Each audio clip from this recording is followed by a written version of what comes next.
Iran ने straight of हार्मोज में तेल के जहाज पर भयानक हमला कर ट्रंप को भड़का दिया है। ईरान ने ऐलान किया कि बिना उसकी मंजूरी के कोई भी हार्मोज से गुजर नहीं सकता।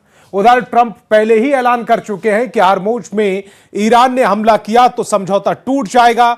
इस बीच लेबनान में हिजबुल्लाह लड़ाकों ने इजराइल को जबरदस्त टक्कर देनी शुरू कर दी है। हिजबुल्लाह चीफ ने धमकी दी है कि बस कुछ ही दिनों में वो इजराइल को मार भगाएगा।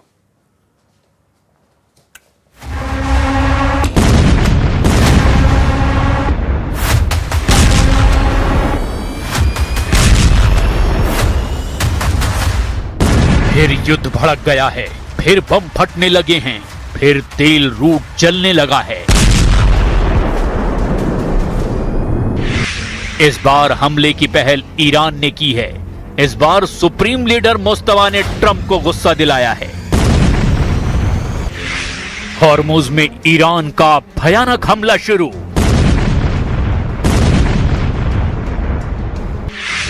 तेल के जहाजों को जलाने लगा ईरान।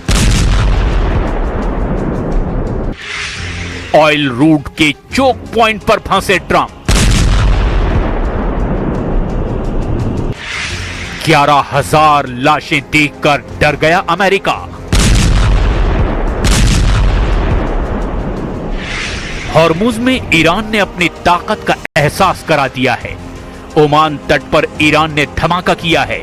ईरान के हमले में तेल टैंकर जल गया है। अमेरिका ने आरोप लगाया कि ईरान ने सिंगापुर के तेल के जहाज को उड़ा दिया। सिंगापुर मैरीटाइम अथॉरिटी ने कहा कि सिंगापुर में रजिस्टर्ड एक कंटेनर शिप पर हॉर्मुज में हमला हुआ है। एवर लवली नाम के इस जहाज को सिंगापुर के समय के अनुसार रात 10 बजे निशाना बनाया गया। बयान में यह भी कहा गया कि जहाज पर मौजूद सभी कीज क्रू मेंबर की जान बच गई है। इस्लामिक रिवोल्यूशनरी गार्ड ने हॉर्मुज में हमला करके ट्रंप के होश उड़ा दिए हैं, क्योंकि अमेरिका ने ऐलान किया था कि अब हॉर्मुज खुला है, ईरान हमला नहीं करेगा। लेकिन जब हॉर्मुज की जगह नए रास्ते से तेल सप्लाई की जानकारी ईरान को मिली, तब से सारे समीकरण ही बदल गए हैं। अमेरिका से डील के बाद हॉर्मुज पर कब्जा बरकरार रखने और टोल वसूली करने के लिए ईरान ने एक्शन ले लिया है। जिस हॉर्मुज स्ट्रीट को दुनिया तेल की लाइफलाइन कहती है, उसी हॉर्मुज को अब ईरान अपना नया एटीएम बनाना चाहता है। इसके लिए ईरान तुर्की मॉडल को अपनाने की तैयारी में जुट रहा है। द वॉल स्ट्रीट जर्नल की रिपोर्ट के मुताबिक जैसे तुर्की स्ट्रीट से गुजरने वाले जहाजों से तय नियमों के तहत टैक्स वसूली करता है, उसी तर्ज पर ईरान हॉर्मुज के लिए अब एक नया मैनेजमेंट सिस्टम चाहता है। ईरान चाहता है कि हॉर्मुज से गुजरने वाले जहाजों से सुरक्षा, नेविगेशन और पर्यावरण सेवाओं के नाम पर शुल्क लिया जाए। दावा है कि इससे ईरान को हर साल करीब 40 अरब डॉलर तक की कमाई हो सकती है। इस कमाई में ईरान की तरफ से खाड़ी के दूसरे देशों को भी हिस्सेदार बनाने का प्रस्ताव दिया गया है। हालांकि ईरान का तुर्की मॉडल टोल प्लान इतना आसान नहीं होने वाला है, क्योंकि अंतर्राष्ट्रीय समुद्री कानूनों के तहत हॉर्मुज जैसे अंतर्राष्ट्रीय समुद्री मार्ग पर एक तरफा टोल लगाना आसान नहीं है। और इतना ही नहीं, ट्रंप हॉर्मुज में टोल वसूली के सख्त खिलाफ हैं। Final Iran deal to include any kind of fees on shipping. Yeah, no, it would be unacceptable to me, because we have numerous straits, and if you did that for them, you'd have to do it for other people. You have other straits. I wouldn't allow it there either. Hormuz में 11,000 से ज्यादा seller अभी भी फंसे हुए हैं। सैकड़ों तेल के जहाज फंसे हुए हैं। इन सब का जिम्मा ट्रंप ने ले रखा है। लेकिन ईरान जिस स्टाइल में आगे बढ़ता दिखाई दे रहा है, उससे अमेरिका की मुश्किलें भी बढ़नी तय है। अमेरिकी एक्सपर्ट प्रोफेसर डेरेक जे ग्रॉसमैन ने ट्रंप को जमकर फटकार लगाई है। ग्रॉसमैन ने कहा है कि ईरान ने हॉर्मुज में जहाज पर इसीलिए हमला किया क्योंकि यह शिप ओमान के तट से होकर गुजर रहा था, ईरानी जल क्षेत्र से बच रहा था। इससे ये एक बार फिर से साबित हो गया कि ईरान हॉर्मुज को चोक पॉइंट मानता है। ट्रंप, धन्यवाद इस बेवकूफी भरे और खुद को हराने वाले युद्ध के लिए। अमेरिका को अब एक बार फिर से ईरान से जंग लड़नी पड़ सकती है। ईरान के साथ हिजबुल्लाह ने भी दुश्मनों को ललकारना शुरू कर दिया है। हिजबुल्लाह चीफ नईम कासिम ने ऐलान किया कि इजराइल अमेरिका को हराकर लड़ाका ग्रुप नए दौर में एंट्री कर रहा है।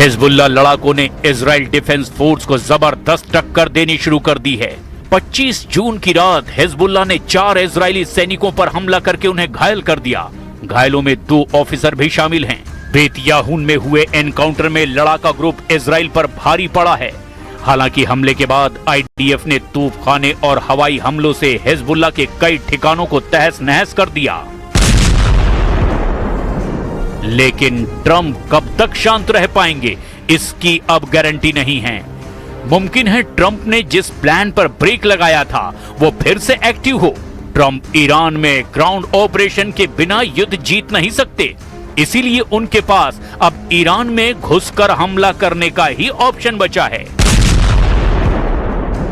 मुमकिन है ट्रंप सऊदी अरब और बाकी खाड़ी देशों के कंधे पर रखकर बंदूक चलाएं। वो ईरान के खिलाफ ग्राउंड ऑपरेशन में खाड़ी देशों का इस्तेमाल करने की बात कह चुके हैं।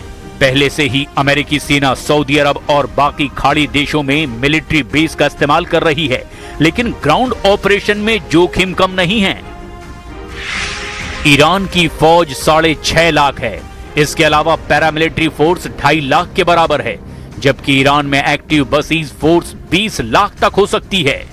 ईरान ने अब तक युद्ध में बता दिया कि वो नहीं बल्कि उसके दुश्मन इस जंग में झुकेंगे।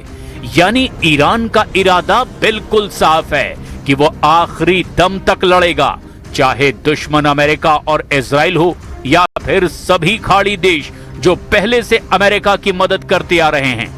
वैसे ईरान के खिलाफ खाड़ी देश शामिल हुए तो क्या होगा?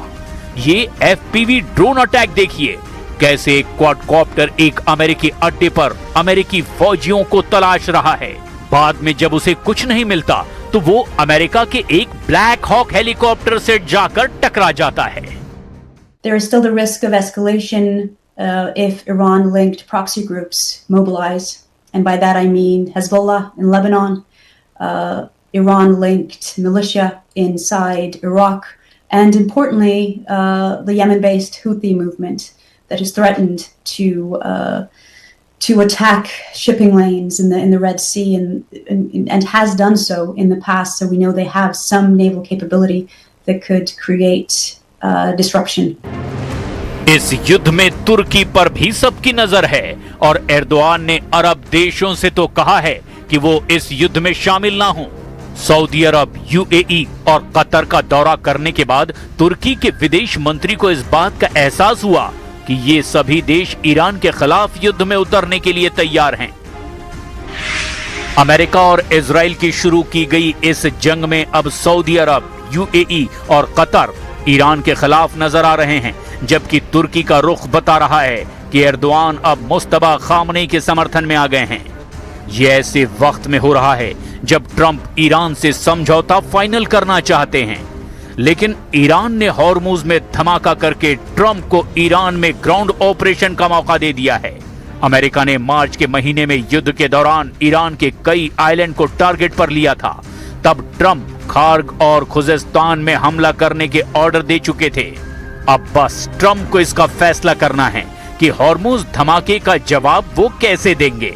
उधर इस मुकाबले के लिए ईरान ने तैयारी पहले ही पूरी कर रखी है। ईरान के स्पीकर मोहम्मद बाकर कालिबाफ ने कहा कि ईरान अमेरिका की हर हरकत पर नजर रखे हुए है। अमेरिका की फौज की गतिविधियां देखी जा रही है। अमेरिका के सैनिक ट्रंप और नेतन्याहू की गलत फहमियों का शिकार बनेंगे। ईरान का इम्तिहान लेने की कोशिश ना करें ट्रंप। युद्ध की शुरुआत अमेरिका और इजराइल ने की, लेकिन इस जंग में ईरान लगातार बढ़त बनाए हुए है।